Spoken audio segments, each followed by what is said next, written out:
ओम शांति। 7 अगस्त 2024 प्यारे बाबा के महावाक्य। मीठे बच्चे, याद की यात्रा से ही तुम्हारी कमाई जमा होती है। तुम घाटे से फायदे में आते हो, विश्व के मालिक बनते हो। प्रश्न, सत का संग तारे कुसंग बोरे, इसका अर्थ क्या है? उत्तर, जब तुम बच्चों को सत का संग अर्थात बाप का संग मिलता है, तब तुम्हारी चढ़ती कला हो जाती है। रावण का संग कुसंग है, उसके संग से तुम नीचे गिरते हो, अर्थात रावण तुम्हें डुबोता है, बाप पार ले जाता है। बाप की भी कमाल है, जो सेकंड में ऐसा संग देते जिससे तुम्हारी गति सदगति हो जाती है, इसलिए उसे जादूगर भी कहा जाता है। ओम शांति। बच्चे याद में बैठे थे, इसको कहा जाता है याद की यात्रा। बाप कहते हैं योग अक्षर काम में ना लाओ, बाप को याद करो। वह है आत्माओं का बाप, परम पिता, पतित पावन। उस पतित पावन को ही याद करना है। बाप कहते हैं देह के सब संबंध छोड़ एक बाप को याद करो। कहते हैं ना, आप मुए मर गई दुनिया। देह सहित देह के जो भी संबंध आदि देखने में आते हैं, उनको याद नहीं करो, एक बाप को ही याद करो, तो तुम्हारे पाप जल जाएंगे। तुम जन्म जन्मांतर की पाप आत्माएं हो ना, ये है ही पाप आत्माओं की दुनिया। सतयुग है पुण्य आत्माओं की दुनिया। अब पाप सब कटकर पुण्य कैसे जमा हो? बाप की याद से ही जमा होंगे। आत्मा में मन बुद्धि है ना, तो आत्मा को बुद्धि से याद करना है। बाप कहते हैं तुम्हारे जो भी मित्र संबंधी हैं, उन सबको भूलो। वह सब एक दो को दुख देते हैं। एक पाप करते जो काम कटारी चलाते हैं, दूसरा पाप फिर क्या करते हैं? जो बाप सर्व का सदगति दाता है, बच्चों को बेहद का सुख देते हैं, अर्थात स्वर्ग का मालिक बनाते हैं, उसे सर्वव्यापी कह देते हैं। ये पाठशाला है, तुम आए हो ये पढ़ने। ये लक्ष्मी नारायण है तुम्हारी एम ऑब्जेक्ट, और कोई ऐसे कह न सके। तुम जानते हो अभी हमको पवित्र दुनिया का मालिक बनना है। हमें विश्व के मालिक थे, पूरे 5000 वर्ष हुए। देवी देवता विश्व के मालिक है ना, कितना ऊंच पद है। जरूर ये बाप ही बनाएंगे। बाप को ही परमात्मा कहते हैं। उनका असुल नाम है शिव। फिर बहुत नाम रख दिए हैं, जैसे बॉम्बे में बबुलनाथ का मंदिर है, अर्थात कांटों के जंगल को फूलों का बगीचा बनाने वाला है। नहीं तो उनका असली नाम एक ही शिव है। इनमें प्रवेश करते हैं तो भी नाम शिव ही है। तुमको इन ब्रह्मा को याद नहीं करना है, ये तो देहधारी है। तुमको याद करना है विदेही को। तुम्हारी आत्मा पतित बनी है, उनको पावन बनाना है। कहते भी हैं महान आत्मा, पाप आत्मा। महान परमात्मा नहीं कहते हैं। अपने को परमात्मा व ईश्वर भी कोई कह न सके। कहते भी हैं महात्मा, पवित्र आत्मा। सन्यासी सन्यास करते हैं, इसलिए पवित्र आत्मा है। बाप ने समझाया है वह भी सभी पुनर्जन्म लेते हैं। देहधारियों को पुनर्जन्म जरूर लेना पड़ता है। विकार से जन्म लें, फिर वह बड़े बालिक बन जाते हैं तो सन्यास कर लेते हैं। देवताएं तो ऐसे नहीं करते, वह तो एवर पवित्र हैं। बाप अभी तुमको आसुरी से दैवी बनाते हैं। दैवी गुण धारण करने से दैवी संप्रदाय बनेंगे। दैवी संप्रदाय रहते हैं सतयुग में, आसुरी संप्रदाय रहते हैं कलयुग में। अभी है संगम युग। अब तुमको बाप मिला है, कहते हैं अब तुमको फिर दैवी संप्रदाय बनना है जरूर। तुम यहाँ आए ही हो दैवी संप्रदाय बनने। दैवी संप्रदाय वालों को अथाह सुख है। इस दुनिया को कहा जाता है हिंसक, देवताएं हैं अहिंसक। बाप कहते हैं, मीठे मीठे रूहानी बच्चों, बाप को याद करो। तुम्हारे जो गुरु लोग हैं वह भी सब देहधारी हैं। अभी तुम आत्माओं को परमात्मा बाप को याद करना है। सुख तब मिलेगा जब तुम पुण्य आत्मा बनेंगे। 84 जन्मों के बाद ही तुम पाप आत्मा बन जाते हो। अभी तुम पुण्य जमा करते हो, योग बल से पापों को खत्म करते हो। इस याद की यात्रा से ही तुम विश्व के मालिक बनते हो। तुम विश्व के मालिक थे तो सही ना, वह फिर कहाँ गए ये भी बाप ही बताते हैं। तुमने 84 जन्म लिए, सूर्यवंशी चंद्रवंशी बने। कहते भी हैं भक्ति का फल भगवान देते हैं। भगवान कोई देहधारी को नहीं कहा जाता है, वह है ही निराकार शिव। उनकी शिवरात्रि मनाते हैं तो जरूर आते हैं ना, परंतु कहते मैं तुम्हारे सदृश जन्म नहीं लेता हूँ। मुझे शरीर का लोन लेना पड़ता है। मुझे अपना शरीर नहीं है, अगर होता तो उसका नाम होता। ब्रह्मा नाम तो इनका अपना है, इसने संन्यास किया तब नाम रखा ब्रह्मा। तुम हो ब्रह्मा कुमार कुमारियां, नहीं तो ब्रह्मा कहाँ से आया।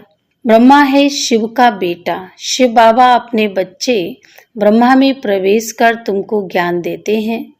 ब्रह्मा विष्णु शंकर भी इनके बच्चे हैं। निराकार बाप के सब निराकार बच्चे हैं। आत्माएं यहाँ आकर शरीर धारण कर पाठ बजाती हैं।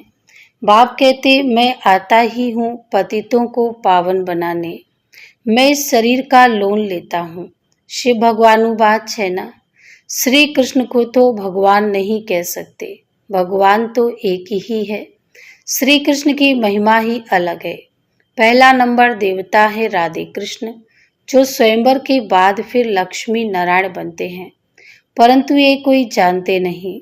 राधे कृष्ण का किसको भी पता नहीं, वे फिर कहाँ चले जाते हैं। राधे कृष्ण ही स्वयंवर के बाद फिर लक्ष्मी नारायण बनते हैं। दोनों अलग अलग महाराजाओं के बच्चे हैं। वहाँ अपवित्रता का नाम नहीं है, क्योंकि 5 विकार रूपी रावण ही नहीं है ही रामराज। अब बाप आत्माओं को कहते हैं कि मुझे याद करो तो तुम्हारे पाप कट जाएंगे। तुम सतो प्रधान थे, अब तमो प्रधान बने हो। घाटा पड़ा है, फिर जमा करना है। भगवान को व्यापारी भी कहा जाता है, कोई बिरला उनसे व्यापार करे। जादूगर भी उनको कहते हैं, कमाल करते हैं जो सारी दुनिया की सदगति करते, सबको मुक्ति जीवन मुक्ति देते हैं। जादू का खेल है ना, मनुष्य मनुष्य को दे नहीं सकते। तुम 63 जन्म भक्ति करते आए हो। इस भक्ति से कोई ने सदगति को पाया है, कोई है जो सदगति दे, हो नहीं सकता। एक भी वापस जा नहीं सकता। बेहद का बाप ही आकर सबको वापस ले जाते हैं। कलयुग में अनेक राजाएं हैं, वहाँ तुम थोड़े राज्य करते हो, बाकी सब आत्माएं मुक्ति में चली जाती हैं। तुम जाते हो जीवन मुक्ति में, वाया मुक्ति धाम। ये चक्र फिरता रहता है। अभी तुम आत्माओं को दर्शन हुआ है इस सृष्टि चक्र का, रचयिता और रचना के आदि मध्य अंत का। तुम्हें इस ज्ञान से नर से नारायण बनते हो। देवताओं की राजधानी स्थापन हो गई, फिर तुमको ज्ञान की दरकार नहीं रहेगी। भक्तों को भगवान ने फल दिया, आधा कल्प सुख का, फिर रावण राज में दुख शुरू होता है। आहिस्ते आहिस्ते सीढ़ी उतरते हैं। तुम सतयुग में हो तो भी एक दिन जो बीता, सीढ़ी उतरनी होती है। तुम 16 कला संपूर्ण बनते हो, फिर सीढ़ी उतरते ही रहते हो। सेकंड बाय सेकंड टिक टिक होती है, उतरते ही जाते। समय बीतते बीतते इस जगह आकर पहुँचे हो। वहाँ भी तो ऐसे ही घड़ियाँ बीतती जाएंगी। हम सीढ़ी चढ़ते हैं एकदम फट से, फिर सीढ़ी उतरनी है जू मिसल। बाप कहते हैं मैं इस सर्व की सदगति करने वाला हूँ। मनुष्य मनुष्य की सदगति कर न सके। क्योंकि वह विकार से पैदा होते हैं, पतित हैं। वास्तव में श्री कृष्ण को ही सच्चा महात्मा कह सकते हैं। ये महात्मा लोग तो फिर भी विकार से जन्म ले फिर संन्यास करते हैं। वह तो है देवता। देवताएं तो सदैव पवित्र हैं, उनमें कोई विकार होता नहीं। उनको कहा ही जाता है निर्विकारी दुनिया, इनको कहा जाता है विकारी दुनिया। No purity. चलन कितनी खराब है।